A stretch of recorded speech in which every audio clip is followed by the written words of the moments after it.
सबसे पहले हरे कृष्ण शर्मा का बहुत बहुत स्वागत है। Thank you sir. बहुत ही कम समय में इन्होंने अपना बहुमूल्य समय देने के लिए अपनी योजना बना ली। और ये प्रशासनिक अधिकारी की दक्षता का सबसे बड़ा प्रमाण है कि आकस्मिकताएं कभी भी आ सकती हैं और हमेशा हमें प्रस्तुत रहना चाहिए, तैयार रहना चाहिए। तो इसलिए भी इनका अधिक आभार बनता है। और दूसरा, मैं संक्षेप में इनके संदर्भ में बताना चाहता हूँ कि जो सफलता होती है एक दिन के में नहीं मिलती, उसके लिए सतत साधना, संघर्ष की आवश्यकता होती है। और हरे कृष्णा जी इसकी साक्षात प्रतिमूर्ति हैं, साक्षात मूर्ति हैं। और दूसरा, हम प्रतियोगी बंधुओं और बांधवियों के लिए यह भी जानना आवश्यक है कि इन्होंने जो इस समय प्रतियोगिता का गढ़ माना जाता है दिल्ली, और विशेष रूप से करोल बाग, वहाँ रहते हुए प्रतियोगी जीवन को बहुत ही सही और सधे अंदाज में जिया है।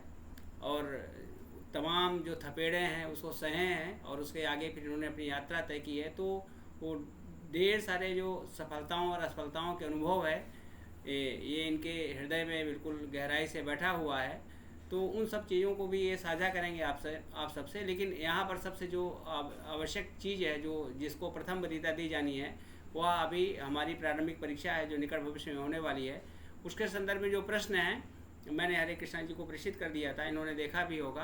तो सबसे पहले मेरा आग्रह इनसे ये रहेगा कि अभी जो समय है उसके लिए क्या रणनीति होनी चाहिए। दो तीन चीज़ें होती हैं। एक तो हमें किस प्रकार से प्रश्न करना चाहिए, कितना करना चाहिए। निगेटिव मार्किंग का भी एक डर रहता है।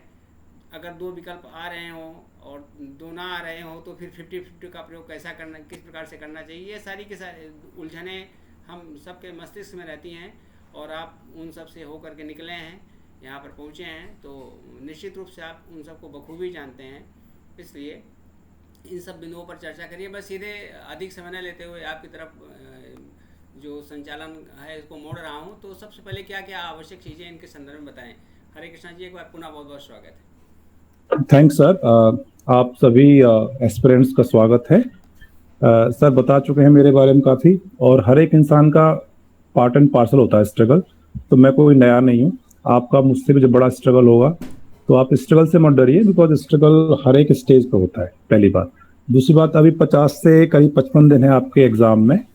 तो बेसिकली जो मेरी स्ट्रेटेजी हुआ करती थी प्रीलिम्स की, मैंने करीब 6-7 बार प्रीलिम्स निकाला है यूपी का लगातार। तो मेरी स्ट्रेटेजी ये हुआ करती थी कि मैं क्वेश्चंस बहुत अटेम्प्ट करता था। I mean in in not in paper but before the paper. एक आपने वाक्य सुना होगा कि युद्ध में लड़ने से पहले अपना जो है खून पसीना युद्ध से पहले बहा लो, तो वहां जो है युद्ध में कम आपको खून बहाना पड़ेगा। तो सेम स्ट्रेटेजी आप फॉलो कीजिए कि आप वहां क्या आते हैं, क्वेश्चंस आते हैं, तो आप बहुत सारे क्वेश्चंस लगा के जाओ। अब आपका सवाल होगा कि कहाँ से क्वेश्चंस लगाएं। तो सबसे बेस्ट तरीका होता है किसी पीएससी का, उसका सिलेबस और उसके पीवाईक्यू। मैं आपको एक सिंपल सा एग्जांपल देता हूं कि हम लोग करंट अफेयर्स बहुत करते हैं। पिछले 6 महीने से बच्चे करंट अफेयर्स के पीछे पागल हो जाते हैं, पता नहीं क्या क्या पढ़ लेते हैं उसमें। क्रक्स में देखा जाए तो 30 सवाल आते हैं आपके करंट अफेयर्स के, और आप बहुत ज्यादा पढ़ोगे तो आप 28 सॉल्व कर लोगे, 26 सॉल्व कर लोगे। और मैं कम पढ़ूंगा तो मैं 22 सॉल्व कर लूंगा और 8 छोड़ दूंगा, बट मैं 22 सही करूंगा, है ना। तो आपको क्या करना है सर और मैम, आप पहले पीवाईक्यू देखिए, और पीवाईक्यू से देखिए वो पूछ क्या रहा है, उसका जनरल ट्रेंड क्या है। फॉर एग्जाम्पल, जो जो ग्रैंड स्लैम प्रतियोगिता होती है, विंबलडन होता है, यूएस ओपन होता है और ऑस्ट्रेलियन ओपन होता है ना। तो इनसे ये जो है हर बार हर अल्टरनेटिव ईयर पे कुछ ना कुछ पूछते हैं कि महिलाओं में कौन विजेता था, पुरुषों में कौन विजेता था। अब इसको और मोल्ड करेंगे तो बता देंगे जी ये जो विजेता थे ये इनका देश क्या था, या जो उप विजेता थे इनका क्या देश था। तो आपको यहां से पकड़ लेनी है। दूसरा, इंडिया का कोई खिलाड़ी बहुत कुछ अच्छा किया हो उसको पूछते हैं। इंडिया में कोई बहुत बड़ी प्रतियोगिता होने वाली हो उसको पूछते हैं। दुनिया में कोई बहुत बड़ी प्रतियोगिता होने वाली हो उसको पूछते हैं। अब क्या है, जो मजबूरी क्या है इस पूरी फ्रेटर्निटी की, कोचिंग इंडस्ट्री और इन प्रकाशनों की, कि आप लोगों को बहुत मोटी बुक पढ़ने का शौक है, तो उनको बहुत मोटी बुक बनानी पड़ती है। अब वो स्पोर्ट्स में कम से कम 30 पेज निकाल देते हैं और आप उसको स्पोर्ट्स को पढ़ते हो। अरे नहीं यार, स्पोर्ट्स में 4 सवाल आते हैं, आप 10-15 जो क्वेश्चन हैं उनको देखेंगे और आपको पता लग जाएगा क्या हमको एक्सट्रैक्ट करना है। Anamika, you can type your question. Anamika, आप अपना क्वेश्चन टाइप कर दीजिए, ठीक है। फिर सर ने बोला कि भाई अभी 50 दिन है तो क्या स्ट्रेटेजी होनी चाहिए। देखो मेरे को तो अभी टाइम नहीं मिल रहा पढ़ने का, और हम भी एग्जाम देंगे, ठीक है। तो यदि मैं आपकी जगह होता तो मेरी स्ट्रेटेजी सिंपल सी होती है। आपने घटना चक्र अच्छे से कर ली है, आपने पीवाईक्यू अच्छे से कर ले, खोल खोल के आपने पीवाईक्यू किए हैं, उनका एक ट्रेंड एनालिसिस आपको पता लग गया है। उसके बाद आप एफएलटी ले लीजिए किसी भी कोचिंग की, जो भी आपको XYZ जो भी आपको अच्छी लगे। मैं किसी का इंडोर्स नहीं करूंगा कि ये कोचिंग का लीजिए, इस कोचिंग का मत लीजिए, आपको जिसमें सहूलियत हो मार्केट से उठा लीजिए एफएलटी फुल लेंथ टेस्ट, और आप करीब 10-20 फुल लेंथ टेस्ट करके जाइए। जो घटना चक्र जो आपने पीवाईक्यू किए उनको रिवाइज कीजिए, इनको रिवाइज कीजिए, करंट अफेयर्स को रिवाइज कीजिए, और अपने स्टैटिक्स को, अपने स्टैटिक सवाल हैं उनको आपने मिनिमम से मिनिमम गलत करना है सर और मैम। उसका रीजन मैं आपको बता दूं, यदि आप ब्रेकअप करेंगे इन क्वेश्चंस का, 150 क्वेश्चंस का, तो करीब आप समझ लो आप करीब 125 से 130 क्वेश्चन ऐसे क्वेश्चंस होते हैं जिनको आप थोड़ा सा शांति और तसल्ली से करें ना, तो उनको आप अटेम्प्ट मतलब उनको आप आराम से कर सकते हैं। और उनमें से आप समझ लो कि 10-5% एक्यूरेसी मान लीजिए गलत हो जाएगी, तो करीब 105-107 क्वेश्चन आपके सही होते हैं। सर के एक छात्र है अभिमन्यु त्रिपाठी, मेरे साथ ही ट्रेनिंग कर रहे हैं वो 115 क्वेश्चन किए थे लास्ट टाइम, और उनके शायद 105 क्वेश्चन सही हैं। मैं करीब 110 या 115 क्वेश्चन करता हूँ, मेरे भी करीब इतने ही सही हैं। कुछ लोग क्या करते हैं कि 150 में 150 ठोक के आते हैं आंखें बंद करके। हमारी स्ट्रेटेजी ये नहीं रही है, हमारी स्ट्रेटेजी रही है कि आप एक्यूरेसी पे काम कीजिए। मतलब मैं पर्टिकुलर बता रहा हूँ, बट इनमें से कुछ लोगों का डाउट ये होगा कि सर हम एक्यूरेट नहीं है, हम जो है ज़्यादा क्वेश्चन करते तभी हमारा सही रहता है। अपनी स्ट्रेंथ आप पहचान लो, यदि आपको वो काम कर रही है आपके लिए तो आप फिर उस पर स्टिक हो जाइए, ठीक है। बट जो केवल आंखें मूंद के काम करते हैं, मैं उनके लिए बता रहा हूँ कि आप जो भाई 115-120 क्वेश्चन को टारगेट कीजिए। उनमें क्या है, आपने 120 क्वेश्चन टारगेट किए हैं, आप अच्छे से पढ़ पाएंगे उसको। पेपर को एक दो में आप जा सकते हो, उसको सॉर्ट आउट कर सकते हो। मैं आपको एक एग्जांपल देता हूँ, जैसे कि पेपर में पहले पेज पे आपको कोई सवाल नहीं आ रहा तो बिल्कुल मत घबराइए। आप जो ऊपर मार्जिन और नीचे मार्जिन है, ठीक है, तो ऊपर मार्जिन में आप क्या लिखिए कि मेरे को क्वेश्चन नंबर 2, 3, 4 या 6 नहीं आ रहा, तो 2, 3, 4, 6 ऊपर लिख दीजिए, आपको आ नहीं रहा है। फिर आप पेज पलटिए, आप पेज 2 पे गए, वहां पे आपको 7वां क्वेश्चन नहीं आ रहा, ऊपर मार्जिन में 7 लिख दीजिए। मैं आपको इसलिए बता रहा हूं कि आप उसी पे लाल पीला नीला करोगे ना पेपर पे, और जब दूसरे या तीसरे राउंड में पेपर पे आओगे तो आपका दिमाग कंफ्यूज होगा कि मैंने क्वेश्चन कौन सा अटेम्प्ट किया था, कौन सा मुझे दोबारा अटेम्प्ट करना है और कौन सा मुझे छोड़ना है। मेरी स्ट्रेटेजी यही रहती थी, मैं अपना 5 से 7 मिनट ऐसे बचाता हूँ हर एक पेपर में। मुझे पता है कि क्वेश्चन नंबर ये 8वां मेरे को चाहे मैं 3 बार पढ़ लूँ आएगा ही नहीं, तो मैं उसको लिखता था नॉट अटेम्प्टेड, NA, मैं उस पर लिख देता था। और जो मेरे को करना होता था, जो मेरे को शॉर्ट एंड शॉर्ट था, उसको मैं तुरंत उस पर लिख के, मान लो कि आंसर मेरा D है तो मैं मोटे अक्षरों में D बनाता था, ठीक है। तो मोटे अक्षर में D बना के तो मैं पहले गो में लगभग पूरा पेपर चला जाता था। तो मुझे लगता था कि पहले गो में मेरे करीब 70, 80, 72 क्वेश्चन मेरे सही हैं, या मैं इनको अटेम्प्ट कर लिया हूँ और मुझे लग रहा है कि मेरी एक्यूरेट है, तो मैं उनको बबल करता था। और सेकंड रो में मैं अपने उन्हीं मार्जिन को देखता था, ऊपर वाले मार्जिन को, अच्छा मैंने कौन कौन से क्वेश्चन छोड़े हैं, यदि वो 50% है तो मैं उस हिसाब से उनको सॉर्ट आउट करता था। सर ने एक और लिखा था कि 50% की जो प्रोबेबिलिटी है उसको कैसे सॉर्ट आउट करें, कि वो आते हैं कि नहीं आते। देखो यार, ये पूरा गेम प्रोबेबिलिटी पे होता है, आपकी पढ़ाई और आपकी प्रोबेबिलिटी, ये पूरा गेम इस पर होता है। अब मैं आपको गारंटी दे रहा हूँ, यदि आपके थोड़ा सा मैथमेटिक्स ठीक ठाक है आपका, तो मान लीजिए आपने 50% में आपने 20 क्वेश्चन आपके ऐसे हैं जिनमें आपको 50% डाउट है, तो आप 20 को अटेम्प्ट करोगे तो कभी आप नेगेटिव में नहीं जाओगे, इस बात की मैं आपको गारंटी दे रहा हूँ, ठीक है। क्योंकि 1/4 तो प्रोबेबिलिटी है ना सही होने की, यानी 5 क्वेश्चन आपके सही हो सकते हैं, चाहे कितना भी आंखें बंद करके आप लगाओ। बट इसमें भी आप बेस्ट ऑप्शन को लीजिए। वो बेस्ट ऑप्शन कहाँ से होगा, आप अभी प्रैक्टिस करोगे ना क्वेश्चंस पेपर, तो आपको पता लगेगा बेस्ट ऑप्शन को हम कैसे कर सकते हैं। इसका कोई शॉर्टकट ट्रिक भी नहीं है और कोई बता भी सकता। कोई बता रहा या तो बहुत बुद्धिमान है या फिर वो भगवान है, ठीक है ना, कि 50% वो बता दे कि आप बिल्कुल सही कर लोगे, क्योंकि पूरा मैथमेटिक्स है। यहाँ पे आपका जो स्टोर्ड वैल्यू, जो नॉलेज है, वो आपको काम देगा। थोड़ा सा जब आपको लगे कि बहुत ज्यादा मैं पजल हो रहा हूँ, take the deep breath in, आराम से सांस लो आराम से बढ़िया से, और सोचो कि मैंने इसके लिए कुछ पढ़ा है क्या। और वो आपको, आपका दिमाग इतना स्ट्रांग है, ब्रह्मांड में इतना स्ट्रांग दिमाग दिया मानव को वो फिल्टर करके वो सही आंसर पहुंचा देगा। और मैं तो ये कह रहा हूँ 20 में से आपने यदि 8 से 10 क्वेश्चन सही कर लिए, आप नेट पॉजिटिव हो ना। आप 72 वहां पे सही किए थे, 8-10 यहाँ पे सही कर लीजिए, आप करीब 82 के आसपास पहुंच गए सेकंड राउंड में। ठीक है। दूसरा एक और चीज जो भ्रांति वाली चीज है और जो जिसको हम नेग्लेक्ट करते हैं, ये होता है मिसलेनियस क्वेश्चंस होते हैं। वो करीब 10 से 15-20 क्वेश्चन करीब हर एक पेपर में आते हैं, आप पीवाईक्यू को देखोगे तो मिसलेनियस क्वेश्चन की स्ट्रेटेजी ये है कि आप ब्लूसेंट का जो लास्ट में वो मिसलेनियस है, एक तो उसको पढ़ लीजिए। दूसरा आप हर एक घटना चक्र में मिसलेनियस का एक सेक्शन होता है, उसको पढ़ लीजिए। आपको मैं गारंटी दे रहा हूँ बार बार वही रिपीट करते हैं, थोड़ा बहुत ऊपर नीचे डेटा को इधर उधर करते हैं, वो बार बार वही रिपीट करते हैं। तो ये पावर होती है पीवाईक्यू को सॉर्ट आउट करने की। तीसरा ये है कि अभी इस वक्त आप जो है कोशिश कीजिए मतलब मिनिमम सितंबर में कि आप 6 घंटे रिवाइज कीजिए और करीब 6-7 घंटे पेपर सॉल्व कीजिए। यानी 3 घंटे पर आपने पेपर सॉल्व किया और फिर 3-4 घंटे का रिवीजन किया, फिर आपने 2-3 घंटे का पेपर सॉल्व किया, उस पेपर को देखा मैंने कहाँ गलती की, और गलतियों को चिन्हित कीजिए कि मैं गलती कहाँ कर रहा हूँ। मेरा कॉन्सेप्ट में गलती हो रही है या मेरे फैक्ट में गलती हो रही है। मिसलेनियस मैम जो होता है विविध वाले सवाल आते हैं ना, विविध बोलते हैं उसको हिंदी में, विविध सवाल, उनको मिसलेनियस सवाल बोलते हैं। ठीक है। तो इसको चिन्हित कीजिए कि मैं कहाँ गलती कर रहा हूँ, मेरी ज्योग्राफी में कहाँ गलती हो रही है, मेरे फैक्ट में गलती हो रही है, मेरी मैपिंग में गलती है। आप टाइप कर दीजिए राजा। अभी कोई प्रश्न नहीं पूछेगा, अभी सर को बताने दीजिए, उसके बाद जब क्वेश्चन आंसर का सेशन होगा तब पूछा जाएगा। अभी जो सर की एनर्जी है उसका प्रवाह भंग हो रहा है, उसकी फ्लुएंसी गायब हो रही है, इसलिए सर को अपने अनुभवों को साझा करने दीजिए। उसके बाद फिर क्वेश्चन आंसर का सेशन होगा, तब आप लोग प्रश्न करिएगा। अभी चुपचाप सुनिए। ठीक है। तो अब मैं आपसे बोला था ज्योग्राफी में आपका कहाँ क्वेश्चन गलत हो रहा है, आप उसको चिन्हित कीजिए। इंडियन ज्योग्राफी में हो रहा है, वर्ल्ड ज्योग्राफी में हो रहा है, जनरल ज्योग्राफी में हो रहा है, फैक्ट गलत हो रहे हैं, कॉन्सेप्ट गलत हो रहे हैं, ये सब आपके पास है, सब आपके कंट्रोल में है।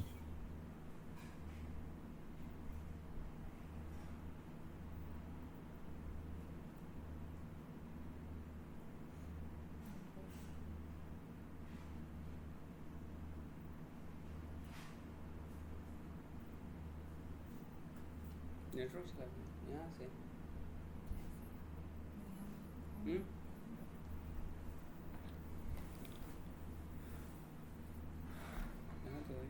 तो एक क्वेश्चन है कि हिस्ट्री और ज्योग्राफी के जो फैक्ट हैं उनको कैसे प्रिपेयर किया जाए। फैक्ट बेसिकली यार आपको रिवीजन करने से आते हैं, एक दिन में कोई फैक्ट याद नहीं होते। चाहे वो पॉलिटी के आर्टिकल्स हों, चाहे हिस्ट्री की लड़ाइयों के क्रोनोलॉजी हो, चाहे ज्योग्राफी की मतलब ज्योग्राफी में तो हालांकि कोई फैक्ट वैक्ट है नहीं, पर जब भी जैसे सहायक पोर्ट्स हैं ये सब जहाँ पे हैं, तो वहाँ थोड़ा सा ज्योग्राफी को पढ़ते समय मैपिंग का प्रयोग कीजिए। आप जब भी आप ज्योग्राफी पढ़े तो उसको मैप पर लोकेट कीजिए, उससे आपकी फोटोग्राफिक मेमोरी बहुत अच्छी होती है। अच्छा, एक है कि भाई पीवाईक्यू को किन चीजों पर ध्यान दें, ट्रेंडिंग क्या है उसमें। आप देखोगे जब आप पीवाईक्यू सॉल्व करोगे ना, तो आपका दिमाग अपने आप आंसर देने लगेगा कि अच्छा ये चीजें बार बार ये थीम, क्योंकि हम सभी का जो मस्तिष्क का विकास लगभग सेम हुआ है, एप्लीकेशन हमने कम किया है उस दिमाग का। ठीक है ना। फिर है असेसन रीजनिंग वाले सवाल को हम लोग कैसे सॉर्ट आउट करें। इसका देखो मैं कोई ट्रिक तो बताऊंगा नहीं, यूजुअली मैं ऐसा करता था, मैं पहले असेसन पढ़ता था। जैसे कि आपको एग्जांपल दूं कि भारत दुनिया का 7वां बड़ा देश है, तो मैं ऐसे पढ़ लिया, फिर मैं इसमें लगाता था क्यों उत्तरी गोलार्ध में स्थित है। तो आप मुझे बताइए कहीं भी मतलब फिट बैठ रहा है? आपका रीजनिंग क्या है कि यार ये कोई फिट ही नहीं बैठ रहा कि उत्तरी गोलार्ध में फिट मतलब है तो क्या 7वां बड़ा देश हो गया? नहीं। अब इसी रीजनिंग को मैं ऐसे बोलता, क्योंकि भारत का जो एरिया जो है इतना इतना है, हाँ तो ये कहीं फिट बैठ रहा है। ठीक है ना। तो जब आप इसको साम्यता में पढ़ोगे ना, एक साथ पढ़ोगे, तो आपको जो सबकॉन्शियस माइंड में नॉलेज है वो खुद ही खुद इसका आंसर दे देगी। अच्छा, कुछ ऐसे होते हैं कहेंगे सर वो तो आपने जो बताया वो तो 5 क्वेश्चन या 7 क्वेश्चन असेसन रीजनिंग के आए, उसमें तो केवल 4 में काम किया है, 3 में तो किया ही नहीं है। तो भैया वो 4 या 5 में ही काम करता है, 1-2 क्वेश्चन तो एग्जामिनर खुद अपना भी तो देखेगा कि बच्चों को कुछ आता है कि नहीं आता, तो उसको छोड़ दो। आपको तो पास ही होना है ना, मतलब आई थिंक 100 क्वेश्चन आप प्लस सही कर दो, आप सेलेक्ट हो जाओगे प्रीलिम्स में। तो बेसिकली मैं आपको ये कहना चाह रहा हूँ कि आपको यहाँ पे बहुत ज्यादा आइडियलिस्टिक नहीं बनना है, जैसे मैं बन गया था 2-4 साल और मेरे को 6-7 साल 8 साल में मेरे को लगा इस एग्जाम को क्लियर करने में। आपको आइडियलिस्टिक नहीं बनना, आपको रियलिस्टिक बनना है। कम पढ़ना है, बार बार पढ़ना है, कम पढ़ना है, बार बार पढ़ना है। दिमाग को क्वेश्चन आया, दिमाग क्लिक किया खट से, जो उसने पढ़ा है तुरंत क्लिक किया। हम क्या करते हैं, हम खिचड़ी पका लेते हैं और फिर वहां ऑप्शंस आते हैं, ऑप्शन को देख के और खिचड़ी पैदा होती है और वहां नेगेटिव होने लगता है और फिर सिली मिस्टेक। आप जो है, आपसे मैं क्यों बोल रहा हूँ कि बार बार इतने क्वेश्चंस कीजिए, इतना पेपर कीजिए। आप उस वातावरण से आप जो है कस्टम्ड हो जाएंगे। आप मान लीजिए यहाँ से बिफोर एग्जाम आप करीब 4 से 5 हजार क्वेश्चन लगा के जाते हैं ना, तो मैं आपको गारंटी दे रहा हूँ सर और मैम कि आप वहां पे, हम क्या करते हैं कि पूरा मतलब सेंटर तक हम कंटेंट पढ़ते हैं, क्वेश्चन देखते नहीं है। वो एग्जामिनर आपको कंटेंट कितना पढ़ के आए वो नहीं पूछ रहा है, एग्जामिनर पूछ रहा है आप कितने क्वेश्चंस का अप्लाई करके आया है। और एप्लीकेशन कहां से आएगा, क्वेश्चन लगाने से। क्वेश्चन लगाने से एक और फायदा है, जो कंटेंट पढ़ते पढ़ते आपका दिमाग भागता है ना पैसिव मोड से, वो एक्टिव मोड में आता है। तो जब क्वेश्चन गलत होंगे तो आपका दिमाग छड़पड़ाएगा, क्या क्वेश्चन गलत क्यों हो रहा है, फिर आप पलटोगे, अच्छा ये यहाँ पे मैं यहाँ गलती कर रहा। और दिमाग को जितना आप काम दोगे, दिमाग उतना ही अच्छा काम करेगा। इसलिए तैयारी के टाइम पे कभी सो के मत पढ़िए कि बेड पे लेट गए और एकदम पढ़ रहे हैं, चलो ठीक है, कभी मत पढ़िए। कुर्सी टेबल है उस पर आराम से पढ़िए, अच्छी पोजीशन मुद्रा में बैठ के पढ़िए, या फिर जो बेड टेबल आती है उस पर बैठ के। दूसरी बात, पूरे डिटर्मिनेशन से पढ़िए। आप ये समझ लीजिए कि आप 1 साल एग्जाम नहीं निकाल पा रहे हैं, आप हर साल 1.5 गुना कंपटीशन बढ़ा रहे हैं अपने लिए। आपको मैं गारंटी दे रहा हूँ, मैं 2017-18 में बन जाता वो आसान था, रादर देन 23 में निकालना। तो मेरी आपसे हम्बल रिक्वेस्ट है कि जितने भी हमारे लेट 30s में आ गए हैं और 32 और 31 या 29 या 28 के हैं, उनके लिए तो ये ऐसी सिचुएशन है कि बहुत डिटरमाइंड होकर काम करना है। यू हैव नो अल्टरनेटिव कि मेरे पास कोई विकल्प है, केवल आपका संकल्प होना चाहिए कि मुझे एग्जाम कैसे भी निकालना है, एनी हाउ निकालना। ठीक है, बस मैं आपसे यही कहना चाहूंगा।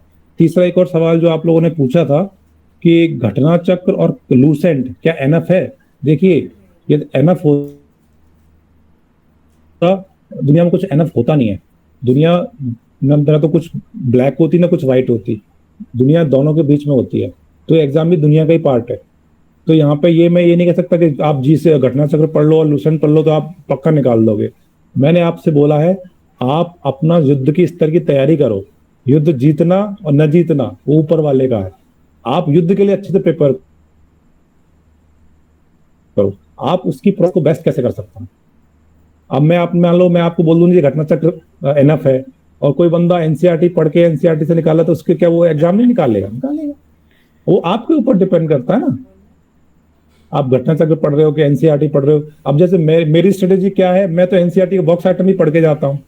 मुझे कभी विश्वास नहीं है कि मतलब वो मैं हर एक वर्स्ट सिचुएशन के लिए प्रिपेयर होकर जाता हूँ। मैं इवन यूपीएससी के जो एक आध थोड़ा यूपीएससी इस बार देख ले, 10-12 साल के पीवाईक्यू, उन्हीं में से कुछ क्वेश्चन बना देते हैं। उनको थोड़ा लोड लेना है कि जी दीपेंद्र या अनामिका का पेपर नहीं निकलेगा तो उनके बच्चों की शादी नहीं होगी। ये अनामिका फेल होगी तो अनामिका पे लोड होगा, न कि जो क्वेश्चन बना रहे हैं उन पे। तो ये काम तो अनामिका को सोचना है या दीपेंद्र को सोचना है कि मुझे कितना करना है। मैं तो जितना मैक्सिमाइज कर सकूं, मैं तो यूपीएससी के क्वेश्चन भी लगा के जाता हूँ। मैं तो यूपी पीसीएस के पिछले 2-4 सवाल जो 2-4 साल में डिफरेंट कोचिंग जो डिफरेंट एग्जाम्स हुए हैं, लाइक एएनएम का हुआ है, यूपी पीसीएस में आरओ का, मैं तो उनको भी पढ़ के जाता हूँ। यदि मुझे 1 या 2 घंटे पढ़ने से 3 क्वेश्चन मिल जाए इनडायरेक्टली, तो मेरे लिए कितनी अच्छी बात है। मेरी स्ट्रेटेजी इस पे रहती थी, मैक्सिमम क्वेश्चन कीजिए अभी, और वहां पे प्रोसेस करके बस उन्हीं को टिक कीजिए जो आपके बहुत लो हैंगिंग फ्रूट्स हैं। कभी उनको टच मत कीजिए जो कभी आपने पढ़ा ही नहीं है। और तुक्के मेरे हिसाब से इंटेलिजेंस गैस होते हैं, तुक्के नहीं होते। और इंटेलिजेंस गैस वही मार सकता है जो इंटेलिजेंट होता है। और इंटेलिजेंट दो तरीकों से होते हैं, या तो जन्मजात इंटेलिजेंट होते हैं कुछ लोग, और कुछ लोग मेहनत से इंटेलिजेंट होते हैं। तो मैं मेहनत वाला हूँ। तो मैं तुक्कों पे बहुत कम बिलीव करता हूँ, मैं जो पढ़ा हूँ उस पर बिलीव करता हूँ। हालांकि मैं इतना कोशिश करता हूँ कि भाई अब आप कह रहे होंगे यार ये तो कुछ लंबी बातें कर रहा है, मतलब 125 में 125 सवाल किसको आ जाएंगे, या 150 में 125 सवाल किसको आ जाएंगे? नहीं आते, वही 90 से नहीं है। आप ज्यादा मेहनत कर लोगे तो 95 आ जाएंगे, मैं थोड़ा सा मेहनत कर लूंगा तो 100 आ जाएंगे। अब मुझे 25 क्वेश्चन का गेम खेलना है, तो मैंने जो बताया ना प्रोबेबिलिटी का गेम, वो यहाँ पे आता है। मैं आपसे ये नहीं कह रहा कि केवल आप जो है 1 से लेके 125 तक ही क्वेश्चन देखिए, आप 1 से लेके 150 तक क्वेश्चन देखिए, उसमें जो आपने जो लो हैंगिंग फ्रूट्स हैं उनको चुनिए। लो हैंगिंग फ्रूट्स का मतलब होता है जो आप सिंपल चीजें हैं, और सिंपल में भी सबसे इंपॉर्टेंट है कि आप वो सवाल बिल्कुल गलत मत कीजिए जो सब सही कर रहे हैं। यदि आपने ये कर लिया तो ये डेफिनेटली आपको दिक्कत करेगा, क्योंकि आप समझ रहे हो एक क्वेश्चन पे कितने हजारों विद्यार्थी जूझ रहे होते हैं।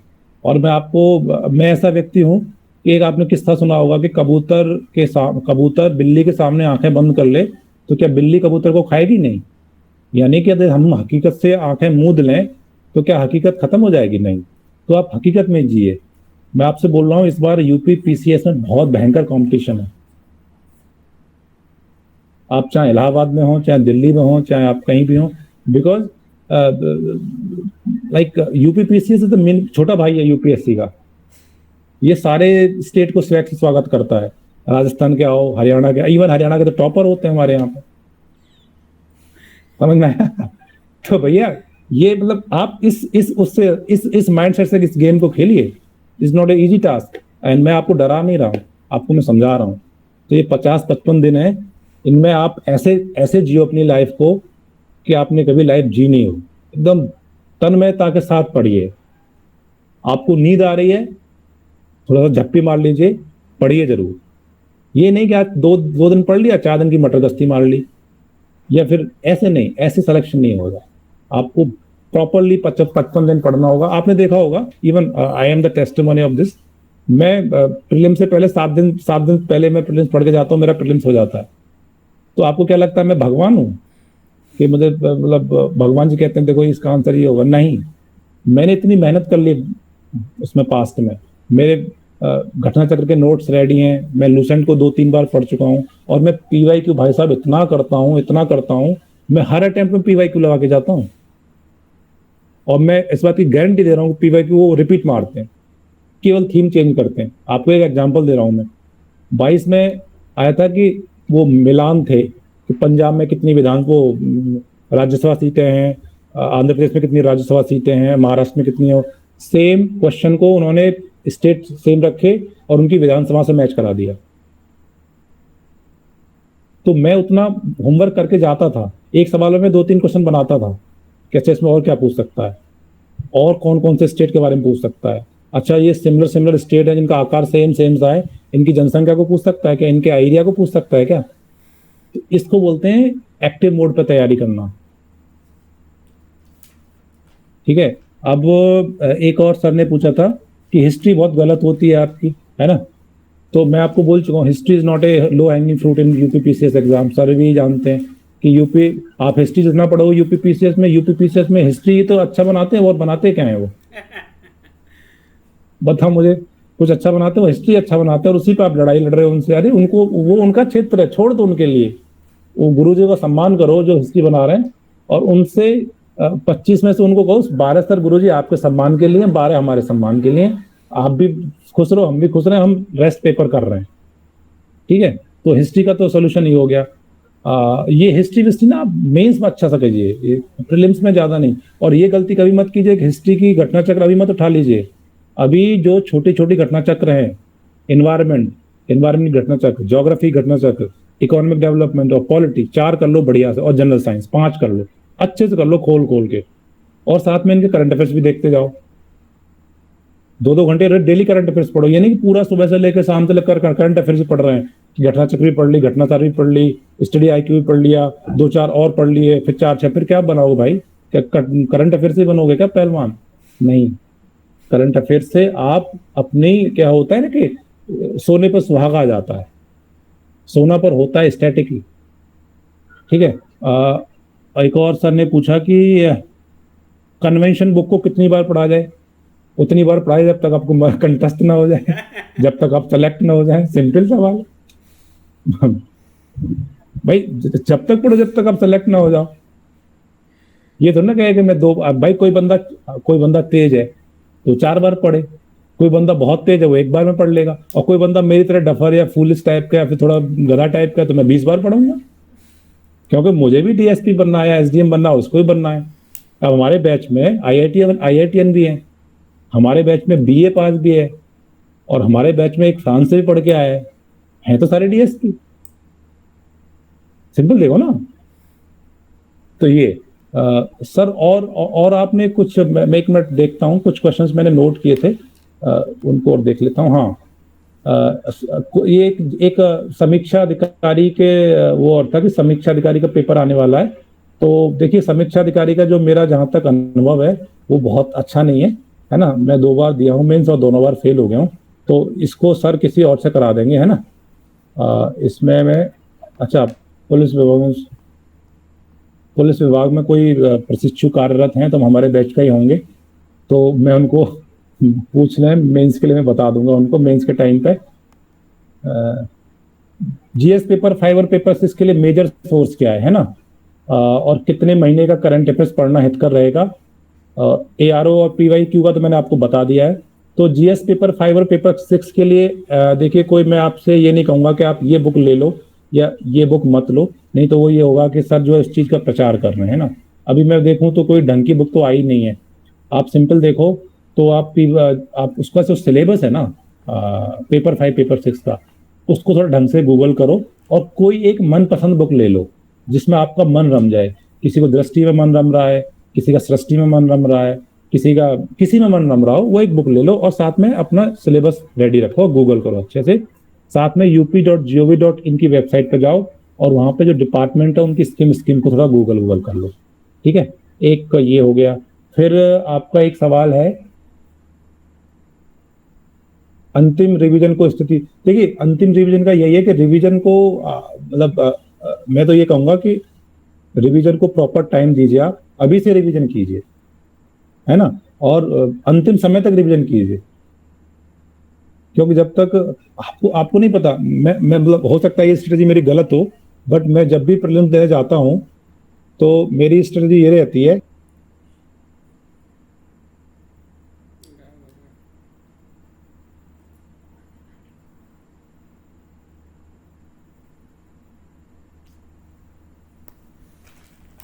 तकनीकीगत कारणों से सर थोड़ा सा लेफ्ट हो गया। जब तक सर जुड़ रहे हैं तब तक सर आप कुछ मार्गदर्शन प्रदान करते रहिए सर। सर जुड़ गए हैं सर, जुड़ गए हैं सर।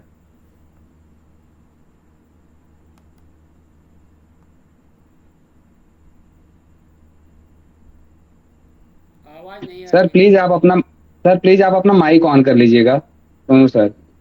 हाँ, जी तो सर। मेरी स्ट्रेटजी ये होती है कि मैं 9, 12, 11 तक पढ़ के जाता हूँ, पर ये मेरी स्ट्रेटजी है। हो सकता है ये स्ट्रेटजी आपके लिए फायदेमंद ना हो, तो आप जो है अंतिम समय तक रिवीजन कीजिए। और एक और सवाल है, एक मिनट देखते हैं। हाँ, ये बाय एंड लार्ज मैंने सारे आपके आंसर दे दिए जो एक मोटे मोटे तौर पे थे। अब आप हम लोग क्वेश्चन आवर की Q&A सेशन ले लेते हैं, ठीक है, जिससे कि आप लोगों को बढ़िया से जो भी डाउट्स हैं, और एक एक करके पहले कुलदीप का डाउट पूछें। कुलदीप पूछो भाई। सर नमस्कार। नमस्कार। नमस्कार। बहुत धन्यवाद सर, आपने समय दिया। सर मैं ये जानना चाह रहा था जी जी सर, घटना चक्र पूर्वावलोकन एक बुक निकाली है यूपीपीएससी आयोग के सारे प्रश्न है उसमें, नई आई है इस हाँ। बार। तो क्या सर उसके नोट्स पूरे के बना लिए जाएं या उसके अंदर हम पढ़ सकते हैं मतलब थ्योरी के अब रूप में? देखो अभी तो टाइम मुझे लगता नहीं कि तुम नोट्स बना पाओगे, है ना।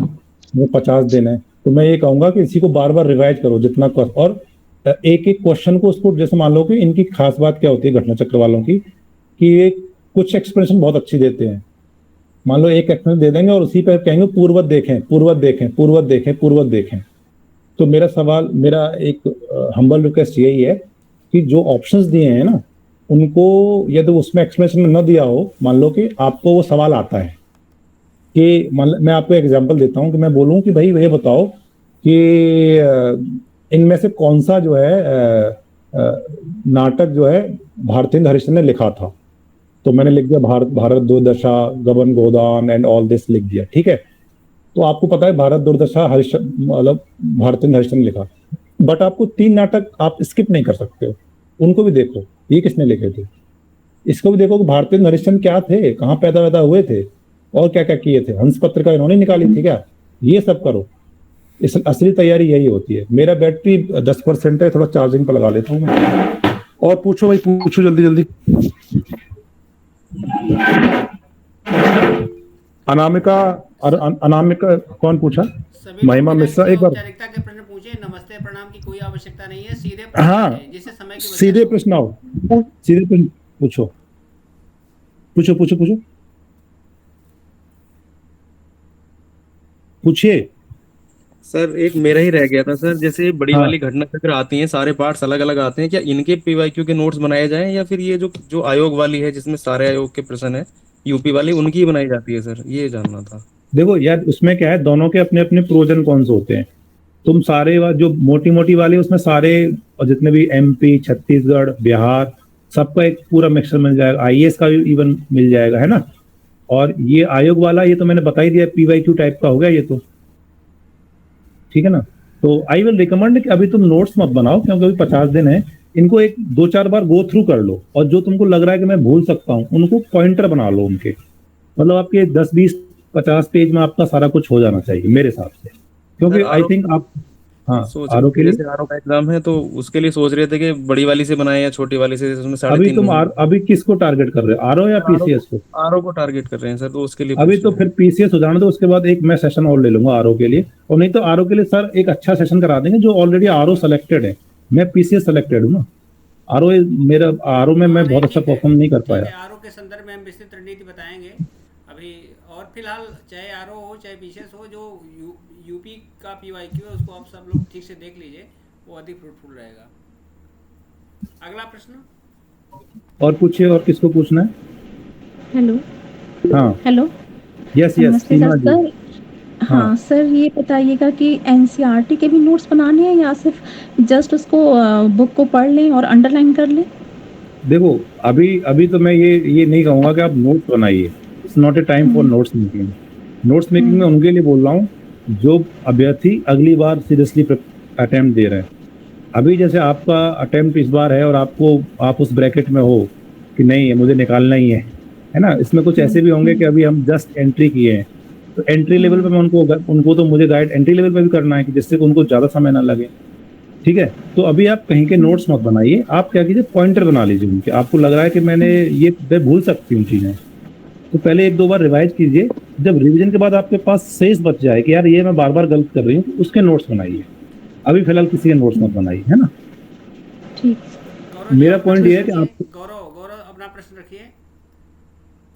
हेलो सर आपसे ये पूछना था सर, इस चीज से सर कैसे मतलब वो कि मतलब पढ़ तो सर लिया है, लेकिन ये लगता है कि और कुछ नया सोर्स, कोई शॉर्ट नोट्स या कोई नया सोर्स सर हो जाए तो उस चीज में ये गौरव सर मोह माया है। इससे आपको मैं रियली बता रहा हूँ, आप हर बार अटेम्प्ट दोगे, आपको हर बार लगेगा मेरे अंदर कुछ कमी है। जी सर, पिछली बार सर प्रीलिम्स में जीएस वाले में 125 मार्क्स थे, लेकिन सीसेट से नहीं हुआ था, लेकिन इस बार वो रिवाइज भी कर लिया, लेकिन तो भी लग रहा कि और कोई नया सोर्स देख लूं। नहीं, ये गौरव बड़ा आपके साथ दुर्भाग्य है, या फिर मैं आपको बोलूं कि पता नहीं आपने क्या किया। आप यूपीपीसीएस के सीसेट में आप फेल कैसे हो गए? 125 नंबर मेरी कमी की वजह से, कुछ बेवकूफी लापरवाही सर। तो ये लापरवाही मत कीजिए, 125 को कन्वर्ट कीजिए 145 में, ठीक है जी सर। और जो मैंने आपको बताया है सेशन में जो बताया है, जी सर, मैंने note down main points. Questions खूब सारे कीजिए और कुछ भी कीजिए, और बीच में सर से मैं और रिक्वेस्ट करूंगा कि जो अच्छे बच्चे हों उनके लिए मैं आई एम ऑलवेज रेडी, ठीक है सर। एक क्वेश्चन और सर मेरा, सर जैसे मैंने लास्ट टाइम कम से कम 20 से 25 मतलब फुल लेंथ और वो मिला के पार्ट वाइज टेस्ट किए थे। इस बार मैं थोड़ा अभी तक मतलब ये जो टेस्ट सीरीज से जुड़ा हूँ बस यही वाले दे रहा हूँ, और अभी फुल इतना ही मतलब फुल लेंथ टेस्ट अभी मतलब रिवीजन लगभग पूरा हो गया है एक बार का, तो फुल लेंथ टेस्ट अभी कंटिन्यू कर दूं अलग से लेके, या अभी वेट करूं? बिल्कुल कर दो। देखो क्वेश्चन के लिए मैं कभी मना नहीं करूंगा। मैं तो मैं रिवर्स इंजीनियरिंग में बिलीव करता हूँ। जी सर। क्वेश्चन के लिए मैं कभी मना, क्योंकि क्वेश्चन से तुम्हारा दिमाग खुलेगा। इवन मैं तो कहूंगा PYQ सॉल्व करो तुम। जी सर। PYQ सॉल्व करो और जो टेस्ट सीरीज ज्वाइन कर रखी है उसको सॉल्व करो, और उसमें बस चिन्हित करो गलतियां कहाँ कर रहे हो तुम। ये तुम्हारे 125 नंबर बहुत अच्छे नहीं नंबर नहीं है, तुम्हारे कम से कम मिनिमम 135 नंबर आने चाहिए। जी सर। जी सर। ठीक है, इस बार पूरी कोशिश करूंगा सर। हाँ, इसको आप बताओ। हाँ अमित जी पूछिए। अमित जी। Hello sir. हाँ बोलिए। ये पूछना था सर, जो घटना चक्र में सर PYQ है उसका नोट सर कैसे सॉर्ट करके बनाया? जैसे फैक्ट रिलेटेड भी रहता है कुछ, और वो सर जैसे मैं पेपर भी देता हूँ सर, कुछ नंबर से मेरा मतलब रुक जाता है, तो मेरे को लगता है सर फैक्ट या कुछ जगह मेरी कमी है। अच्छा मुझे एक चीज बताओ, जो 3 प्रोसेस बताई हैं कि तुम PYQ करते हो, तुम एनालिसिस ढंग से करते हो और तुम रिवाइज करते हो, ये करके जाते हो? सर रिवीजन वाला थोड़ा मेरा वीक है, और बाकी यही प्रॉब्लम है। कितने मार्क्स से रुकते हो हर बार? सर मैं BO से लेके अभी जो 2020 में हुआ था, BO दिया था सर, वहाँ 6 मार्क्स हुआ था। फिर एक बार PCL दिया था, वहाँ पे 8 मार्क्स, ऐसे मतलब कुछ इतना ही अंतर रहता है सर। हाँ बस मैं अब यही आपसे रिक्वेस्ट करूंगा सर कि आप जितना आपने पढ़ा है ना उसको बार बार रिवाइज कीजिए और क्वेश्चंस लगाइए। जी जी सर। ठीक है, और जो आप बोल रहे हो नोट्स कैसे बनाए, इतना बड़ा एक्सप्लेनेशन है। अभी आप ये देखिए, मान लो कोई बहुत बड़ी एक्सप्लेनेशन है, तो ऐसा तो है नहीं कि उसमें से आप कुछ नहीं जानते हो। जी जी सर। कुछ तो जानते होगे ना। एज एम आर दा भाई इन सबको हटा के केवल क्रक्स कि अशोक ने लंका में, मैंने एक सेंटेंस लिखा, Ashok sent his son Mahendra Varman and Sanghamitra and daughter to the Ceylon. तो आप लिखो अशोक, और सेंट के लिए आप लगाओ एरो, और सीलोन, और यहाँ पे महेंद्र वर्मन और वो संघमित्रा लिख दो, बस एक लाइन में हो गया नोट। जी समझ रहे हो बात को? जी सर। उसको ये मत करो कि एक दूसरी घटना को तुम लिख रहे हो अपने हाथों से, हैंड राइटिंग से। जी जी सर। जैसे सर अभी आप एक क्वेश्चन बताया सर, वो जो विधानसभा और जो उसकी सीट्स वाला एक क्वेश्चन नहीं बताया था अभी आपने? हाँ सर ऐसे भी क्वेश्चन जो रहते हैं सर फैक्चुअल है सर, इसमें भी मेरे मतलब कई जगह कई बार इसमें। अरे यार सुनो यार, ये PYQ पूछते हैं, मान लो इस बार पंजाब पूछ लिया, अगली बार कुछ और पूछ लेंगे, पर एक दो ऑप्शन रहेगा ना वो PYQ से रहेगा, और तुमको एक दो ऑप्शन पकड़ना है उसको। जैसे लास्ट टाइम 3 स्टेट दिए, पंजाब, हरियाणा और झारखंड, तो इस बार क्या करेंगे? मतलब एक एग्जांपल दे रहा हूँ। जी जी सर। क्या बोलो सर? लास्ट क्वेश्चन ये है कि सर अभी सर ये त्रिपाठी सर बता रहे थे एक दिन कि आप जो क्वेश्चन PYQ भी सॉल्व करें तो जो ऑप्शन रहते हैं 1 2 3, तो और जो उसमें से अनदर ऑप्शन भी आप चेक कर लीजिए कि भाई उसमें से भी आप शायद पुट हो सकते हैं क्वेश्चन या ऐसा कुछ। हाँ तो मैं यही तो कह रहा हूँ, मैं जब से ये क्या समझा रहा हूँ आपको कि आप क्वेश्चन के अंदर क्वेश्चन बनाइए। जी सर। हाँ मैं तो वही समझा रहा हूँ आपको, एक एग्जांपल देके बताया था मैंने।